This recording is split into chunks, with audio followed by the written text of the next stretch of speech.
says the dragon in Revelation doesn't just war against the woman, it says he wars against the rest of her children. Who are they? They're us. They're everyone who follows Messiah. If you're a believer, you are a spiritual child of Israel. No matter where you come, you are. The enemy attacks Israel physically. He attacks the people of God spiritually. Persecution. In the last days, he's going to rage against both of them. And so Israel and the church are going to get more and more, come together even by that. But before we get into our conversation, my name is Eric Metaxas, and this channel exists to bring you a biblical perspective on today's news, culture, and hot button issues. If you're new here or not, welcome, and be sure to hit the subscribe button and the bell icon so you are notified when new videos get posted.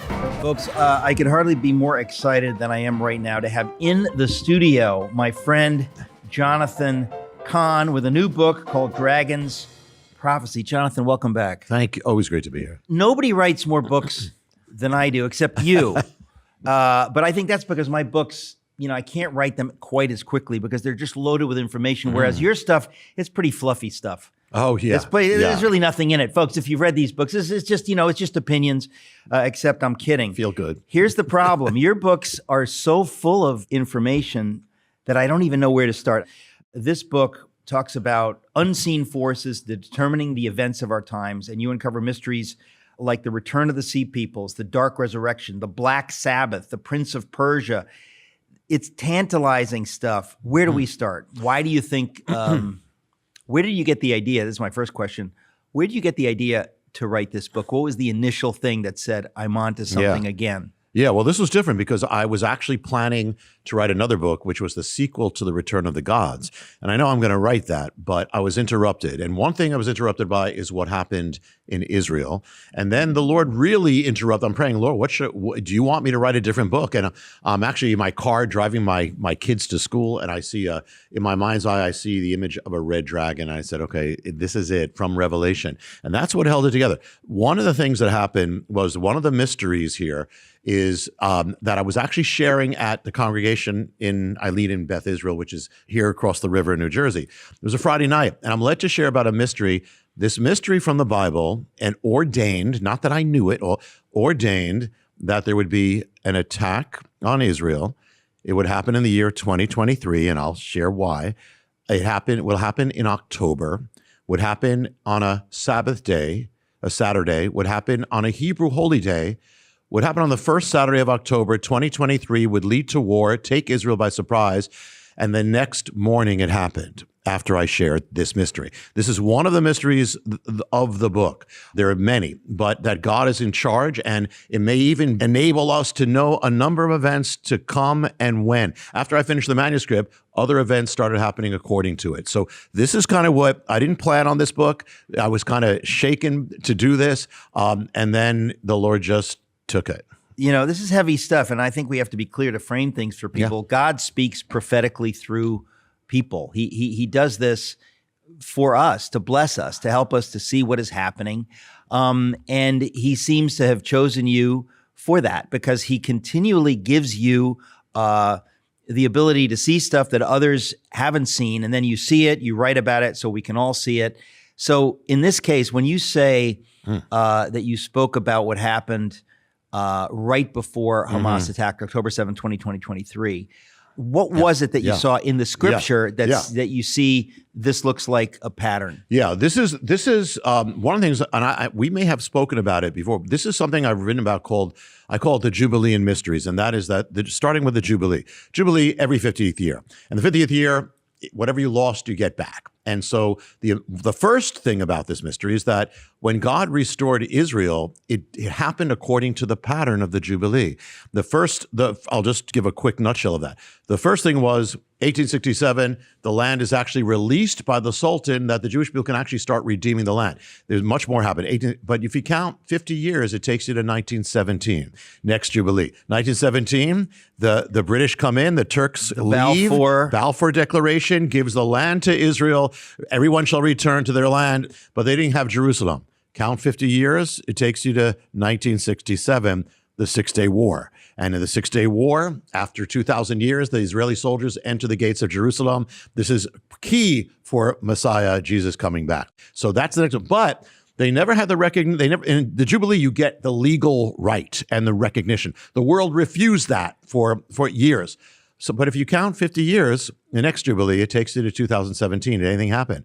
2017 is the year that America, under Donald Trump, issued the Jerusalem Declaration. First time since ancient times recognizing legally Jerusalem. So all these things happen. But one of the things that why I'm going to get to like October 7th, and you see, it's called the Dragon's Prophecy. This is a dragon cover. I haven't done something with this kind of cover. The dragon is the enemy, and that is spoken of in Revelation. The enemy takes the things of God and twists them. So inverts them. And so if you look, there was actually a calamity that happened to Israel in modern times, and it was called the Yom Kippur War. And that calamity because it almost destroyed Israel. In the natural, they thought it was the end. Golda Meir almost committed suicide. They thought they were finished. They were caught by surprise, ground invasion, turned it around, but it shook Israel to this day. And this was 73. This is 73. So Nixon was president. That's and right. He was very helpful to Israel. He was. Dramatically so. He was. Yeah, this is the time of Nixon, Kissinger, and that whole thing. So if the enemy's playing on what God does, but reversing it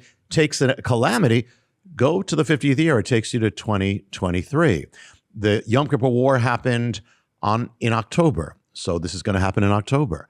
The Yom Kippur War happened on a Saturday. Happens on a Saturday, Sabbath. Yom Kippur War happened on a holy day from Leviticus. So did this one on October 7th. And the Yom Kippur War took place on the first Saturday of October of 73. Points to the first Saturday of October 2023 is October 7th. It happens exactly. When did you make this connection? You said you spoke about it before it happened. I spoke about on that Friday night before I was led, and again, I'm not saying I know these things, Eric, but God leads. You spoke on October 6th, 2023. On the night of October 6th, which was the 50th, which is the Western anniversary of the attack on Yom Kippur War. Right. And I spoke about the 50-year mystery of God and how all these things correspond, 50 years and 50 years and this whole thing, which is in many ways, even links to COVID, but won't get into that.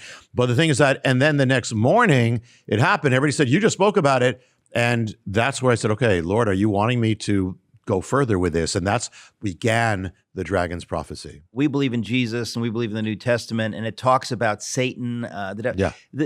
What is the Jewish understanding of the devil? Because they don't have it's not as clear as it is in the New Testament. Yeah, well, everything is clear. It kind of comes to its full clarity in the New Testament, but which is in the Old Testament. And so Satan is in the Old Testament. The word Satan is Hebrew. I mean, Satan, the opponent. And that translates to Greek, becomes diabolos. We get the word devil. So this is the opposer. You find him in Job. You find him in Zechariah. He accuses Israel. Deals with David at one point. So you have this actually continuing.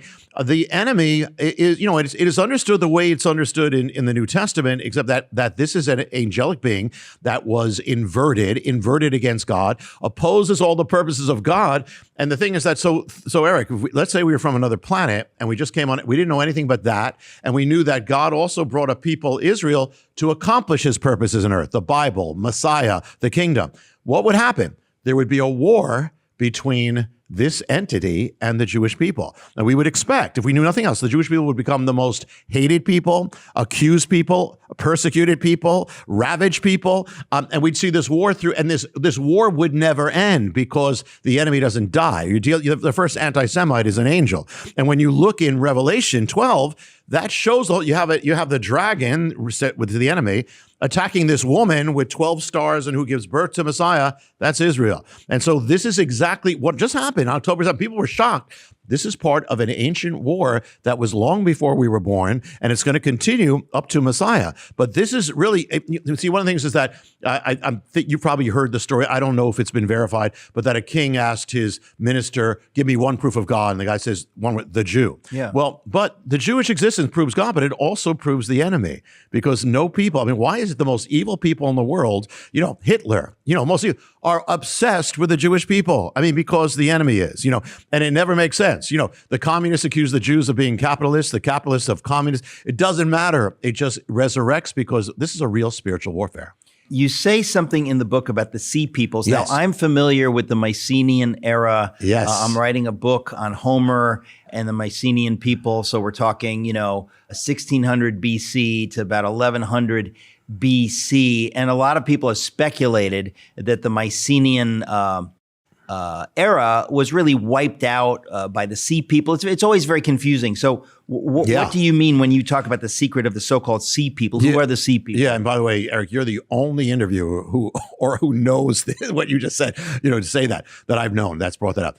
One of the things I want to do in the book, it's kind of removing the veil to see when you remove the veil to the spiritual realm, you see actually what's happening in the physical realm right now. And so just a note of the enemy. The enemy is also a mimic. He's an imitator. He imitates God, the works of God, the Antichrist. Everything is an imitation. Well, what did God do? God in the 20th century, God resurrected an ancient people, Israel, back into the world. What's the enemy going to do? He's going to resurrect an ancient people. Okay, going to a break. That's called a cliffhanger in show business. We'll be right back. Did you know that every solar panel needs silver paste to work its magic? And the demand for solar power is doubling every 3 years, so silver is set to take off. A silver IRA with Noble Gold makes perfect sense. No matter who wins the election or what the economy does, silver's future looks dazzling. Visit noblegoldinvestments.com now to claim up to 10 1-ounce silver Trump coins or a 10-ounce silver American flag bar. Let's catch this silver tsunami together. So you were talking about the sea peoples. It's unclear who the sea peoples were. So keep talking about this. So the thing is that what if the enemy is going to imitate God and God resurrected an ancient people, could the enemy also resurrect an ancient people? And it's not about the people. They don't know what they're doing. We love all people, but they can be used. And the thing is that who are the ancient enemies of Israel, the arch enemies? The Philistines or the Pilashtim. They are known as one of these people who swept across the Mediterranean, across Egypt, settled in Israel on that coast. And so what if the enemy would do that or take a people and conform that into that image? Well, the amazing thing is, by the way, when the Jewish people, when the first instance of Israel recorded outside the Bible is by the pharaohs in the inscriptions where it says, I vanquished Israel. But the Merneptah stele, I think yes. it was the Merneptah stele. I wrote about that in my book, Is Atheism Dead? I was so fascinated by this. I mean, it's amazing. And right after that comes the first recorded instance of the Philistine. So it's like Israel comes in the world, the Philistine is there. Now, the thing is, what if the enemy resurrected it? Well, there's a people called the Palestinians. The word Palestinian literally means, people don't know this, means the Philistines. And in fact, the way you pronounce it in Arabic, they don't call themselves Palestinians. They call them, it's pronounced Philistine or Philistini. Literally, it's the word Philistine. So you have Israel, and as Israel was resurrected, this other resurrection starts paralleling it. And in fact, the word Philistine comes into the Arabic word just right starts spreading through the Arab world as Israel's coming back. And at every point, it happens. Where did the Philistines live? They were in the place called Pilashet in Hebrew. We call, in the Bible, say Philistia. It's a little region of land. Where is it? Today it exists, but it is called the Gaza Strip. And the Gaza Strip did not exist. Gaza did. Gaza Strip did not exist. It came back. It came into the world when? In 1948, when Israel came into the world. And so the Jewish people, the Israelites, went to the land of Israel, and the people called Philistine go to the land of the Philistines. And so you have a setup. You have this whole thing. And in ancient times, the Gaza Strip or Philistia was the place where a lot of evil came out of that and into Israel. In fact, the Philistines used to launch raids and attack from the Gaza Strip, basically, and they would go into Israeli villages, they would brutalize them, and they would take hostages back to Gaza. So what we just witnessed is a replaying of a mystery that's totally in the Bible and that the enemy is using. Okay, now you say also that Hamas appears in the Bible. How so? Hamas is an Arabic word, and it's an acronym, and it means the Islamic resistance movement. And it means in Arabic zeal and fervor. But it's one of the strange words that's also Hebrew. And so in Hebrew, it means evil, violence, death, and destruction. And the thing is, that word Hamas actually appears in the Bible, and I'll give you some examples. I put it in the book, but just some examples. If you go in the Hebrew, it says, for instance, Lord, save me from the man of Hamas. It says, Hamas has risen up in the land as a rod of evil. It says Hamas is in the city and the land is filled with bloodshed. Hamas, you know how they dwell in the tunnels, they hide. It says Hamas dwells in the dark places of the earth. And then it says, actually, there's a word given in the prophets to Israel. It says, rid Hamas from the land. Then in the kingdom of Messiah, there's a promise given to Israel in Isaiah. It says, and then Hamas shall no longer be heard in your land. So yes, it is in the Bible. I got to ask you, because this stuff is so extraordinary. You talk about Hamas's invasion of Israel being connected somehow to the book of Revelation. What do you mean by that? Yes, and I'm not saying Revelation is predicting this book, but here's the thing. In Revelation, it says the dragon warred against the woman. Actually, the Greek word is persecuted. This is against Israel.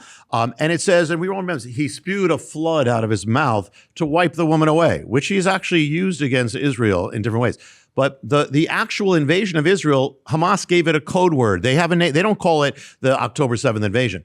They call it Operation Tufan. Tufan is the Arabic word, which means the flood, as in the flood of a dragon. They don't know this, but that's exactly what it was.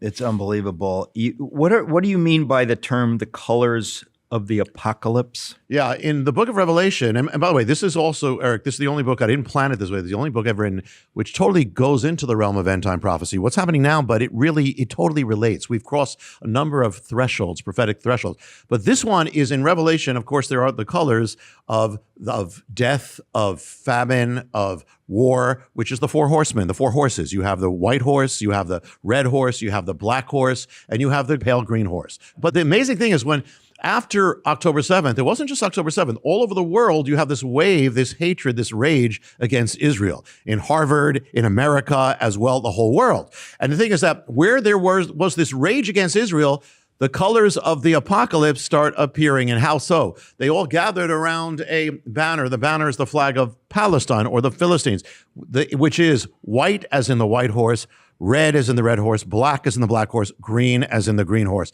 And the thing is, every nation that has these colors, it marks them as an enemy of Israel. Wow. Okay. You say that the prophet Ezekiel foretells a coming invasion of Israel that may be another big event. Talk about that. Yeah, well, Ezekiel 38 is very specific, and he speaks about an alliance of nations, an invasion of Israel, and he names the names. Now we can identify a number of them with at least the areas there, and there's question over. But the thing is that we can't identify them. Interesting thing is the ones we can identify today or in this modern age, have all become enemies of Israel. Interesting. They're also working more and more together. But the thing that I saw is that it says that they'll all partake in an invasion of Israel. What I saw is that each one of them, of these ones that I identify in the book, each one of them had a part in the invasion of Israel of October 7th. Each one was a backer of Hamas. Each one smuggled in arms. We know Iran. Who else? Definitely Iran. Sudan, which is Kush, also did. Put, which is Libya, and Togarma, Turkey, every one of them are marked as they did that. And this had never happened before. I mean, and this is not, the fulfillment is yet to come, but they've never crossed this line. They were all involved in invasion of Israel. And Iran, absolutely. Iran, Ezekiel says Iran is going to attack Israel along with the rest, but Iran never attacked Israel directly. But Iran, for the first time, did. It was just in the last few months. We crossed another prophetic line. Yeah. You say that behind 9/11 was the Temple Mount. You say this in the book, and I have to ask you about the so-called King Solomon's secret. I mean, this is tantalizing stuff. We don't have enough time. Go ahead. Yeah. Well, people don't realize this, and CNN will never tell you this, and that is that behind October 7th was the Temple Mount. The Temple Mount is really the ground zero of end-time prophecy. That's where it all has to come together. That's where the temple's going to be. That's where the Antichrist is going to be. That's where the kingdom's going to be. So you're going to have warfare over that. You're going to have the dragon or the enemy is going to seek to dominate, and he has dominated that. In fact, to not allow any Jewish person to go up there and pray, because this is linked to the temple. And so anything that would shake that all hell's going to break loose. Well, people don't know, at the beginning of that year, before October 7th, something happened. It happened on a Hebrew holiday. It was Passover. There was a rumor that Jewish people were going to go up on the mount, celebrate Passover on the mount with a lamb. Well, all hell broke loose on the Temple Mount. And it was then that Hamas issued a threat to Israel and said, because you did that, because of that, you're going to pay the price. Basically, I'm paraphrasing. October 7th was the enemy's his counterattack for what just happened. All hell broke loose on that. And the thing is that as it happened on a Hebrew holy day, so October 7th, the attack happened on a Hebrew holy day. And the thing is that as far as King Solomon, there's one day of the Hebrew year where the Jewish people open the scrolls and they read of King Solomon dedicating the temple on the Temple Mount. Now, to the enemy, that would be a threat. And they're reading it all over Israel. What day was that appointed? It's a Hebrew holiday. The day fell on October 7th. So they're opening the scrolls. They're reading about the temple on the Temple Mount. Hamas is planning the Operation Tufan, which they also called Operation Al-Aqsa Mosque. They named the attack also after the Temple Mount. And by the way, I'm going to throw this in, Eric. Behind 9/11 was also the Temple Mount, because after October 7th, Hamas issued a statement. They said it was because of the Temple Mount. You threatened the Temple Mount. This is the devil. This is the enemy speaking. After 9/11, bin Laden issues a statement and he says it happened because, almost uses the exact same words, because of how you threatened the Temple Mount, talking about Israel and thus America. And so it's all behind it. It's all, when you pull away the veil, it's all there. I think the obvious question that a lot of people have to some extent is, what's the point? In other words, you hear all this stuff. What is God trying to do by giving us the information that he's given you, that you put in this book? What is the larger point? Yeah, one is that God is in control. God is real. The God of the Bible is still real. The God of Israel is real. And what the Bible said is actually coming forward. We are actually moving forward on these things in every direction. The other thing is, what do we do? The last part of the book of the Dragon's Prophecy is, what do we do? Because, you see, it says the dragon in Revelation doesn't just war against the woman. It says he wars against the rest of her children. Who are they? They're us. They're everyone who follows Messiah. If you're a believer, you are a spiritual child of Israel. No matter where you come, you are. The enemy attacks Israel physically. He attacks the people of God spiritually. Persecution. In the last days, he's going to rage against both of them. And so Israel and the church are going to get more and more, come together even by that. But one of the things is that we have to fight. One of the things about the Israel in the natural, Jews weren't known as fighters for a long time. They weren't allowed to be. When they came back to Israel and said, if we don't fight, we're dead. That's the correspondence. We are spiritual Israelis. We have to learn how to spiritually fight. We cannot just take what's happening in the culture, what the enemy's doing, or in our lives. We have to say, no, we will fight this. We have to be strong like the first believers were, and to touch the world. So that the last part is about that, because the dragon wars against every human being, not just the Jews, not just the church, but everyone in the image of God. He's been warring against each one of us since we were conceived. And we have to fight the fight. And some things of encouragement is, when you look in Revelation, you see a dragon, but you also see a lamb. And now most people would place their bets on a dragon if they're fighting, but the lamb wins. The lamb is Messiah. And the thing is, evil always comes like a dragon, overwhelming, fierce, intimidating. Good comes like a lamb. It's an underdog. Doesn't look like it's an underdog. I mean, you speak about, look at the Christians in Nazi Germany. Look at the Christians in Rome, and on and on. Well, it may not look like it, but good does win. The dragon is reptilian. That's cold-blooded. They don't last. The evil doesn't last. It can't. But good goes forever.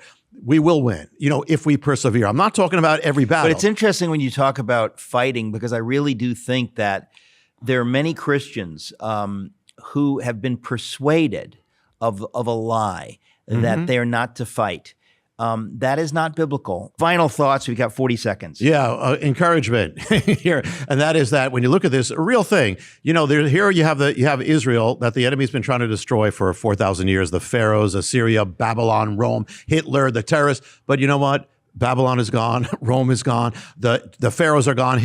They're all gone, but the nation of Israel still lives. It should be in museums here in New York, but they're alive because the God of Israel's alive and the Messiah of Israel's alive. And if you're following him, you will win in the end, but you got to fight. One of the things I say, you can't win if you don't fight. And so the last part is that we must fight the dragon.